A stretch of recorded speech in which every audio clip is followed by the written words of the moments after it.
do this.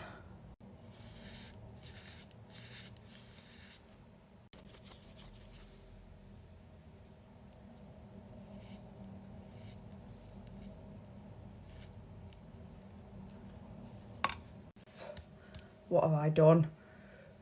Oh, I'm scared. Ow! Don't try this at home. I'm bleeding. Ah! Oh my God. That was the most painful thing I've ever actually done in my life.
Story time about the girl who was absolutely obsessed with me in high school. So it was my junior year in high school, and I'm just gonna tell you guys the first story of how I knew that she was absolutely obsessed with me and wanted to be me. Well, I had been dating this guy for like a month, and I sent him nudes. Well, my nudes got spread around the school, and everybody knew they were mine until this one girl, and we're gonna call her Addie, started saying that they were hers. I guess one of my friends was talking about it in class and they were like, OMG, did you hear that her nudes got leaked? AKA mine. And Addie was sitting at the same table and she said, no, those are my nudes. And at first I thought this girl was just trying to be nice. I was like, oh, well, that's nice of her, you know. Like maybe she's just trying to say that so that way nobody will bully me, I guess. Well, the one day I texted her about it. And I was like, hey, like, you don't have to do that. It's fine. I'll take responsibility for it. I did it. And she was like, what are you talking about? Those are my nudes. Like for part 2. The dreams, baby, get you with me. It's time to boss up. Fix your credit, girl, get at it. Get your bag up. Hit that gym and get back fine. Go get that degree, go girl. Focus on me. Unlock potential that you didn't know you had in you. That nigga, hey. Oh, yeah. Had an alarming amount of women come in for a Brazilian with literal poop in their ass. But the absolute worst, the worst client was a regular. Couldn't even see where to wax. I had to wax around it. And the smell. ASMR wax, stay tuned for the very end.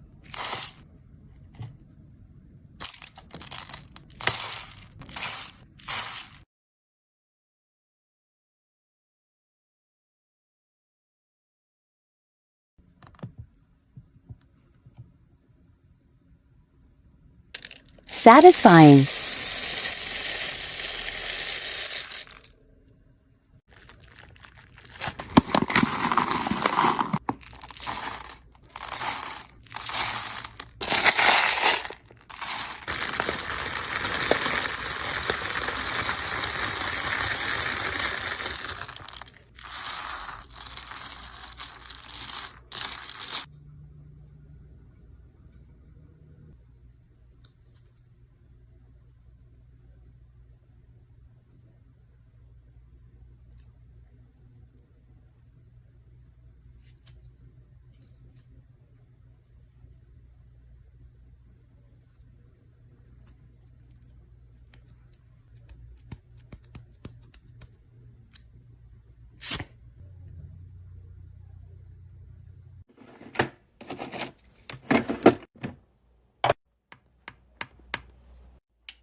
know she wanted mine when she tattooed that ass.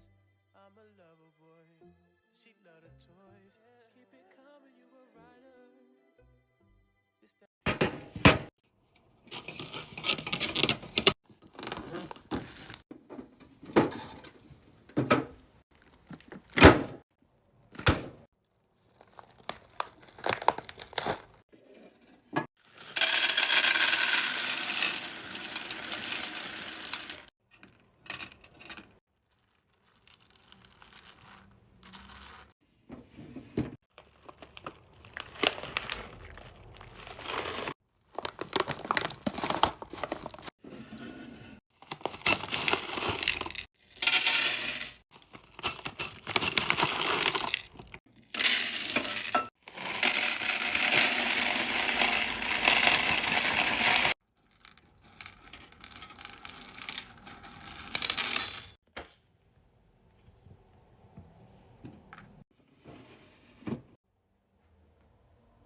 So when I was younger, the girls in my school liked guys who play sports. And well, I was the music kid, so I didn't get that much attention. So I went to my oldest brother for a little advice. Yo, bro, you gotta be straight up with these girls. So I tried the straight up approach. Yo, straight up, I like you. Give me your number, girl. She gave me her number. Wait, there's only 6 numbers here. Dang. Sometimes you gotta act like you don't care. Girls want what they can't have. So I tried the I don't care approach. Hey, Desmond. Yo, girl, I don't care about all that. I only care about your number. Is you gonna give it to me? Boy, bye. Alright, sometimes girls like when you're desperate. Try that. Look, girl, I love you. I loved you from the moment I saw you. So please, please give me your number, girl. I'm begging you out here. Look at me, girl. I love you. I love you. Ew. Yo, bro, I don't know what you're doing wrong. Just try. I had a girlfriend in college who got pregnant at 19 and I was 20. I freaked out and wrongly blamed her for everything and said there was no way I wanted to be a dad. I signed over all my rights and I haven't seen her since. I'm now 30, but I had an accident a few years ago that has made it impossible for me to father any children. This was a hard blow to my wife, and our marriage has struggled as I'm not willing to adopt, but she wants children. So I contacted my ex about seeing them, and maybe my wife would be happy in a stepmom role. My ex said no, and when I protested, she basically told me tough luck. I said he was my kid, but she actually said he's not. I signed my rights away, so I have no children as far as the law is concerned. She says my kid has a real dad and a life, and I've never been a part of it and never will be. I was so angry, and I started yelling about taking her to court for custody, and she laughed at me and said good luck. I was venting to my brother, and he just laughed at me and said no judge would give me custody or regular visitation after a decade of no contact just because I suddenly found myself sterile and wanted to appease my wife. He also said I'm not treating him like an actual person, and did I even once stop to consider the fact that he wouldn't even know who I was? I shouldn't have threatened to go for custody, and I admit that. People are acting like I've done the worst thing. Man escapes prison after 15 years, then breaks into a house to look for money. He finds a couple in bed, orders the guy out of bed, and ties him to a chair. The escaped prisoner then ties the wife to the bed and jumps on top of her, and it looks like he kissed her, then gets up and goes to the bathroom and closes the door. While he's in the bathroom, the husband whispers over to his wife, "Hey, he's an escaped convict. Look at his clothes. He's probably spent a lot of time in jail and hasn't seen a woman in years. I saw the way he kissed your neck. If he wants anything, don't resist, don't complain, just go with it. Satisfy him no matter what. This guy is obviously dangerous, and if he gets angry, he'll kill us both. Be strong, honey, and I love you." His wife looks at him, smiles, and says, "He wasn't kissing my neck. He was whispering in my ear. He told me that he likes men and thinks you're cute and asked me where the Vaseline was. I told him it was in the bathroom. Be strong, honey, and I love you."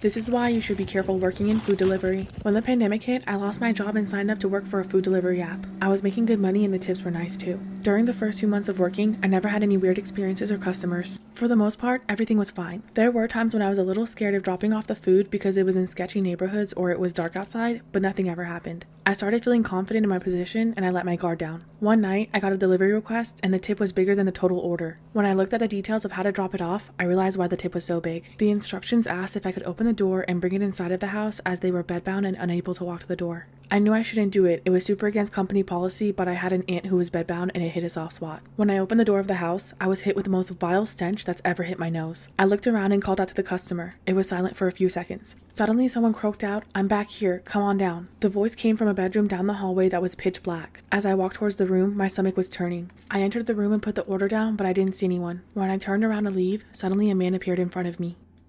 Story time about the most dirtiest college roomie ever. By the way, we're calling her Jessie. So I moved in before Jessie and I get settled and decorate. The next day, she comes and throws her bag on the bed, then leaves. I thought it was weird because she didn't even say anything to me. Couple hours later, she comes back and I'm like, hello? And she's like, my bad, and comes giving me a hug. She smelled very bad. She starts unpacking all of her clothes and blankets, but they smelled like mildew. Anyways, a week later, there's this party going on for freshmen, and she goes, but I stay in because I had a migraine. I told her that when she comes back, can she keep the light off? Now it's 2 a.m., and she comes back in very loud, uses the bathroom, then goes to sleep. And now I'm up, so I got up to use the bathroom too. When I sit down on the toilet, I feel something very squishy. It was dark because, like I said, I had a migraine. I get up, turn the light on, and I was sitting in her shit. Part 2 will be up soon.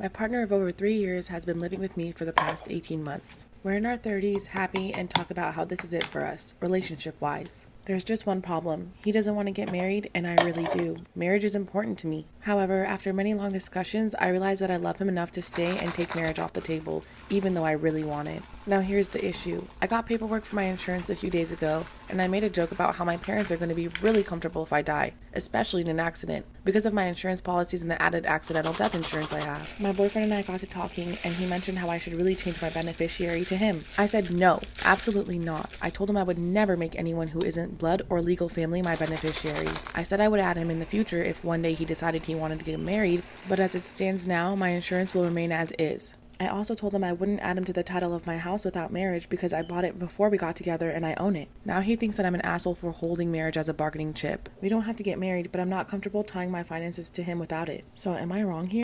This is why you should always take your lockdown drills seriously. In 2017, two 16-year-olds were in their school bathroom when the lights suddenly went out and their school went into lockdown. Feeling rebellious, they decide, you know what, let's go explore the school a little bit first, and then we'll go follow procedure. They step out of the bathroom and look down the hall towards their classroom, and they see this large figure standing in front of their classrooms. It's definitely not a student, it's not a teacher. He's got ragged clothes on, and he starts walking towards them. They dart right back into the bathroom to the corner stall where they hide, praying that that man didn't see them. The man bursts in and starts yanking open all the stalls, not wanting to see what happens when... This is why waking up late might just save your life. One day when I was in elementary school, my mom and I both overslept, which meant I wouldn't be ready in time to get on the bus. School started at 8, my bus pickup time was at 7, and it was already 6:40 or something. I was still in my PJs and hadn't even had breakfast yet. My mom decided that today we would just tell the bus driver to go on ahead and she would take me to school, which would give me plenty of time to get ready. It's 6:50, I'm in my PJs eating breakfast, and that's when we hear the bus pull up 10 minutes earlier than scheduled. My mom peeks her head out of the door into the foggy morning and waves the bus on. She closed the door and came back inside, but the bus didn't pull away. There's a knock at the door, and my mom opens it to find a man in a bus driver uniform. He explains he's a substitute bus driver because the regular driver called in sick, and that he's early because he wanted to get an early start on the route. My mom says she's taking me to school because we woke up late. He gets visibly upset and says he can wait a few minutes since he's already ahead of schedule. My mom says that we won't be ready in a few minutes and tells him to go on ahead. He seemed really angry about this, but turned around, got back on the bus, and left. But at 7 a.m., another bus pulls up to my house. My mom went out to talk to them and came back.